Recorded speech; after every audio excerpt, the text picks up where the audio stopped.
इस डिवाइस ने मेरे 3 किलोवाट के मरते हुए सोलर रूफटॉप सिस्टम को बचाया। मगर देखो ये डिवाइस क्या है, कैसे काम करता है और इसको लगाने के फायदे क्या हैं, वो तो हम इस वीडियो में डिस्कस ही करेंगे। वो इस वीडियो की कोर थीम है। मगर सबसे पहले आती है एक शॉकिंग बात। आप एक डूबते हुए इंसान को कब बचाते हो? सिंपल सी बात है, जब आपको पता हो कि यार ये वाला इंसान डूब रहा है।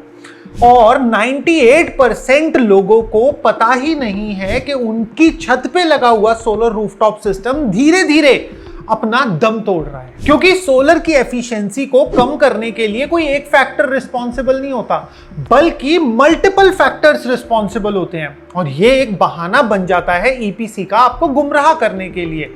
और जब कभी भी आप अपने ईपीसी को बोलते हो यार मुझे लगता है मेरा सोलर रूफटॉप सिस्टम अच्छे से परफॉर्म नहीं कर रहा, तो आपको यही जवाब मिलता है, ओ अंकल जी फिक्र क्यों कर रहे हो, अभी मोंटू ने पानी मार देना है पैनलों पे तो सही इतनी बिजली बन जानी है, पूरी दिल्ली में सप्लाई कर देना।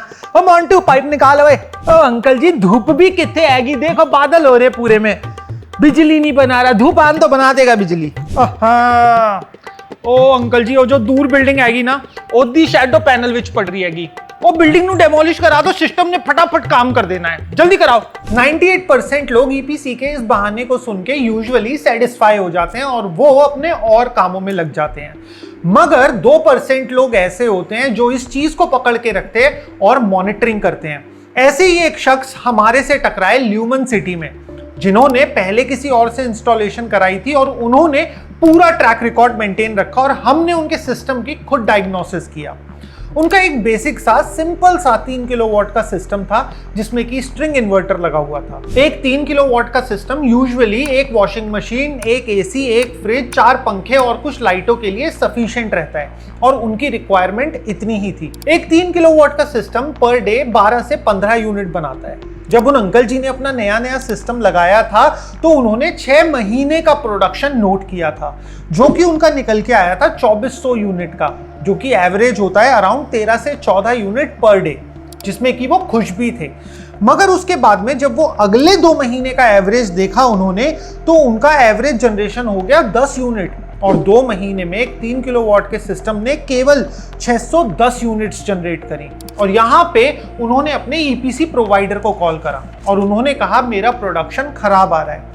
उसने बेसिक मेंटेनेंस लेके पैनल्स को क्लीन कर दिया। अब क्लीनिंग के पीछे ईपीसी ने क्या लॉजिक दिया वो मैं आपको बताता हूँ। ईपीसी ने अंकल जी को कहा कि भाई देखो पैनल पे अगर हल्की सी भी डस्ट होती है तो 3 से 4% एफिशिएंसी लॉस होता है और आपका सिस्टम तो दिल्ली में लगा हुआ है जहां पे स्मॉग है और स्मॉग अगर पैनल को कवर करेगा तो 15 से 25% तक का लॉस होता है। और उसके अंदर एडिशनल 5% जोड़ लो जो कबूतरों ने हक दिया और इसके ऊपर एडिशनल 5% जोड़ लो जो कबूतरों ने गंदगी मचाई है पैनल्स के ऊपर, तो एफिशिएंसी लॉस आता है तकरीबन 30%। और यही लॉजिक उसने उन अंकल जी को समझाया।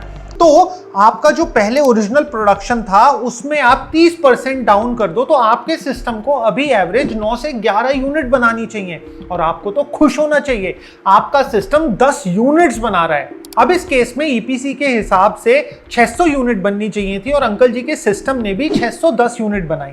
तो यहाँ पे वो इस क्वेरी से सेटिस्फाई हो गए। उन्होंने अपने पैनल को धुलवाया और फिर 2 महीने तक इंतजार करा और 2 महीने के बाद में वो जब अपने सोलर के प्रोडक्शन की रीडिंग्स को देखते हैं वो फिर से हैरान हो जाते हैं।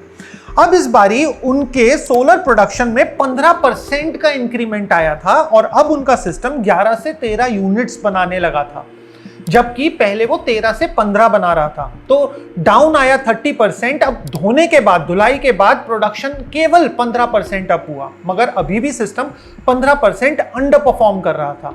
और जितने भी लोग 15% को कम वैल्यू समझ रहे हैं, तो आप सिस्टम की लाइफ टाइम को, 25 साल की लाइफ टाइम को 15% लेस पे ले जाओगे तो यहाँ पे हमारा लाखों का नुकसान होता हुआ दिखता है। तो धुलाई के बाद वाले 2 महीने में अंकल जी के सिस्टम ने केवल 735 यूनिट बनाई, जो कि स्टार्टिंग के पीरियड से जब उनका सिस्टम 2 महीने की एवरेज में 800 यूनिट्स बना रहा था और यहां पे क्लियरली उन्हें 65 यूनिट्स का नुकसान हो रहा था, जो कि 8 रुपए यूनिट के हिसाब से पर मंथ 520 रुपए का खड़ा नुकसान था। अब इस समय पे अंकल जी क्यूरियस होके फिर से ईपीसी को कॉल करते हैं कि भाई तुमने तो बोला पैनल धो दो, अभी भी प्रोडक्शन इंप्रूव नहीं हुआ। और यहाँ पे ईपीसी केवल एक सिंपल सी बात बोलता है, अंकल जी ये महीना देख रहे हो, महीना कौन सा चल रहा है, सर्दी आ गई है, धूप कहाँ है। अब आपका सिस्टम जितना परफॉर्म कर रहा है वो उतना ही करेगा। आप सालाना एवरेज देखना और 2-2 महीने में फोन करके मुझे परेशान मत किया करो। और यहाँ पे भी केवल एजम्पशन पे ही काम चल रहा है और कोई भी एविडेंस ईपीसी अंकल जी को नहीं दे पा रहा। अब यहाँ पे 2 महीने वेट करने के बाद में वो ही टाइम पीरियड आ जाता है जिस समय पे अंकल जी ने अपना नया सिस्टम लगाया था, और अब वो फिर से 6 महीने का डेटा रिकॉर्ड में रखते हैं। देखो सीरियसली दोस्तों, कई लोग होते हैं जो कि सिस्टम के बारे में पूरी जानकारी और पूरी तह तक पड़ताल करने की कोशिश करते हैं, और अब मैं आपको उनकी 6 महीने की रीडिंग का डिफरेंस दिखाऊंगा। पैनल क्लीन थे, टाइम साल का वही था जब उन्होंने सिस्टम लगवाया था, और ये टाइम था जैन से जून तक का, और इसमें उनकी जो ओरिजिनल, जब सिस्टम ओरिजिनली इंस्टॉल्ड हुआ था उसकी रीडिंग्स और सेकेंड ईयर की रीडिंग्स दोनों हैं, और दोनों रीडिंग्स में 25% का ड्रॉप देखने को मिला। तो 6 महीने में हर मंथ जो डिफरेंस आया यूनिट प्रोडक्शन में, वो तो आप नीचे डिस्क्रिप्शन में आर्टिकल का लिंक है, वहां पे देख सकते हो। मगर अब आता है क्यूरियस सवाल कि जब हमारे पैनल धुले हुए हैं, सन का रेडिएशन उतना है, तो क्या चीज इफेक्ट कर रही है सोलर पैनल्स को एनर्जी प्रोड्यूस करने में। सबसे पहला लॉजिक आता है कि मेरे पैनल ही बिजली का प्रोडक्शन नहीं कर रहे हैं, और दूसरा आता है कि MC4 कनेक्टर में कार्बन आ गया है, जंक लग गया है, जिससे कि कनेक्टिविटी में कोई इशू है, जिससे कि इलेक्ट्रॉन्स फ्लो नहीं कर पा रहे।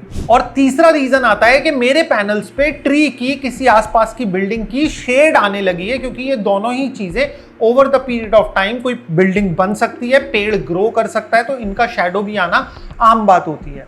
अब ये 3 रीजन हमारे सामने निकल कर आते हैं, और इन तीनों में से तीसरे वाला रीजन तो आप अपनी आंखों से देख लोगे, मगर बाकी 2 रीजंस के लिए आपको एक प्रोफेशनल हेल्प लगेगी, और प्रोफेशनल हेल्प बिना किसी एक्स्ट्रा खर्चे के नहीं आती, वो आपके खर्चे में ही ऐड होती है। और यहां पे आता है हमारा लाइफ सेवर डिवाइस।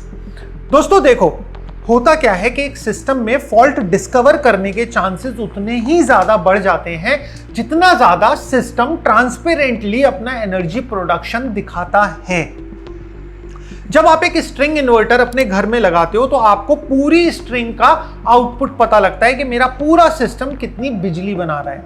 अगर किसी एक इंडिविजुअल पैनल पे शेड है या फिर वो पैनल खराब हो गया है, तो आपके पास फॉल्टी पैनल जांचने का अपने आप से कोई भी तरीका नहीं है। और वहीं पे इस तरीके के ऑप्टिमाइजर्स जो पैनल लेवल पे लगते हैं, ये ऑप्टिमाइजर्स आपको पैनल लेवल परफॉर्मेंस देते हैं। तो अगर आपका एक 3 किलोवाट का सिस्टम है जिसमें 5 से 6 पैनल लगे हुए हैं, तो आप इंडिविजुअली मेरा कौन सा पैनल कितनी बिजली बना रहा है उसको अपनी ऐप में इजीली देख सकते हो।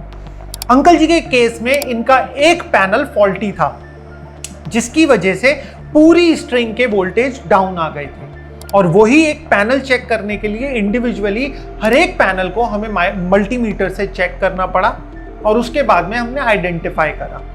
तो अब दूसरी चीज जो इससे हमें पता लगती है, हमारे यहां पे अक्सर क्या होता है कि जब डीसी करंट बनता है, कई बारी वो वाला करंट जब प्रोड्यूस हो रहा होता है तो पैनल के फॉल्ट की वजह से या फिर वायरिंग के फॉल्ट की वजह से वो वाला करंट अर्थिंग में चला जाता है। आप सोलर स्ट्रक्चर को छूते हो, आपको बिजली का झटका नहीं लगता। क्यों?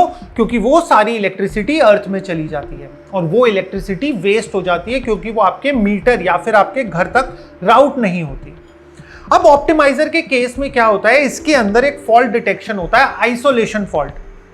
कभी भी अर्थिंग की वैल्यू अगर बहुत ज्यादा बढ़ जाएगी, बहुत ज्यादा करंट अर्थिंग में जाने लगेगा, तो सिस्टम आपको आइसोलेशन का एरर दे देगा, ताकि जो आप अपनी बिजली अपने हक से अपने रूफटॉप पर बना रहे हो, वो वाली बिजली आपके मीटर और आपके घर तक सही तरीके से जाती रहे। मगर अब सबसे बड़ा सवाल आता है कि जब हमारे को पता है कि इस तरीके की टेक्नोलॉजी एग्जिस्ट करती है, तो सोलर इंस्टॉलर ज्यादातर स्ट्रिंग इन्वर्टर पे ही क्यों जोर देते हैं। देखो, मैं स्ट्रिंग इन्वर्टर की बिल्कुल बुराई नहीं कर रहा है। स्ट्रिंग इन्वर्टर अच्छे हैं जहां पे कमर्शियल इंस्टॉलेशंस होती हैं, बड़ी बड़ी इंस्टॉलेशंस होती हैं, वहां पे इंडस्ट्रीज के ऊपर स्ट्रिंग इन्वर्टर्स अच्छे हैं, जहां पे कि आपका सिस्टम साइज इतना बड़ा है कि रेगुलर मेंटेनेंस एंड अपकीप की कॉस्ट आपको बहुत नेग्लिजिबल और कम पड़ती है। बट एक छोटे डोमेस्टिक कस्टमर के लिए 3 से 5 किलोवाट के ऑप्टिमाइजर्स ज्यादा बेटर सॉल्यूशन क्यों है? पहली चीज के इंडिविजुअल कस्टमर खुद से अपनी पैनल लेवल परफॉर्मेंस मॉनिटर कर सकता है, उसको किसी थर्ड पार्टी की जरूरत नहीं है। फॉल्ट आने पे उसे अपने आप से पता होगा कि कहां पे क्या फॉल्ट आया है। मगर ये अगर इतना अच्छा है तो ईपीसी इंस्टॉलर्स लगाते क्यों नहीं है? तो इस चीज को एक एग्जांपल से समझो। तराजू अगर होता है, एक तराजू से दुकानदार देखता है, दूसरा आपकी तरफ घुमा के रखता है ताकि आप भी देख लो। और ये ऑप्टिमाइजर की इंस्टॉलेशन कुछ इसी तरीके की है, क्योंकि इसके अंदर प्रिसीजन चाहिए, उसको अच्छी इंस्टॉलेशन करनी पड़ेगी। पैनल लेवल अगर एक कस्टमर देख पाएगा तो उसे पता लगेगा कि ईपीसी इंस्टॉलर ने मेरा कौन सा पैनल शेड में लगा दिया है, कौन से पैनल को उसने स्ट्रक्चर की मैपिंग ढंग से नहीं करी है। तो मतलब आपको ज्यादा चीजों के बारे में जानकारी देना उसके खराब काम को आपके सामने और ज्यादा हाईलाइट कर सकता है। ये मेरा एजम्पशन है। बट हम लोग ल्यूमन सिटी में अपने हर एक सिस्टम में 3 से 5 किलोवाट के हम एडवाइस करते हैं कि कस्टमर को ऑप्टिमाइजर्स के साथ में जाना चाहिए। जाने को तो वो माइक्रो इन्वर्टर्स के साथ में भी जा सकता है, मगर उस केस में कॉस्टिंग बहुत ज्यादा हाई हो जाती है।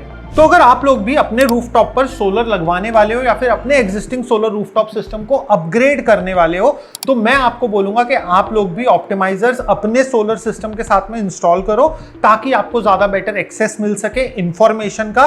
और एक और चीज, लास्ट का पॉइंट, कि अगर आप ऑप्टिमाइजर्स लगा रहे हो तो कोशिश करो, आप लोग जा सकते हो सोलर एज के ऑप्टिमाइजर्स के लिए। इजराइल बेस्ड कंपनी है, प्रोडक्शन क्वालिटी बहुत अच्छी है और ओवरऑल इसकी कंपैटिबिलिटी और सर्विस एंड सपोर्ट मैंने पर्सनली भी देखा है तो इंडिया में काफी अच्छा है। तो आप लोग भी सोलर एज के साथ में जा सकते हो। स्पॉन्सर्ड वीडियो नहीं है, बहुत सारे आते हैं, आप सब पे रिसर्च करो, जो आपको पॉकेट फ्रेंडली लगे आप उस पे जाओ। बट हाँ, सोलर एज हम पर्सनली यूज करते हैं ल्यूमन सिटी में। और अगर आप लोग हमारे जो हम पहले किया करते थे स्ट्रिंग इन्वर्टर्स इंस्टॉल्ड, उससे रिलेटेड एक वीडियो देखना चाहते हो कि किस तरीके से एक प्रॉपर सोलर का काम होता है, तो आप लोग ये वाली वीडियो देख सकते हो, यहां पे आ रही हो।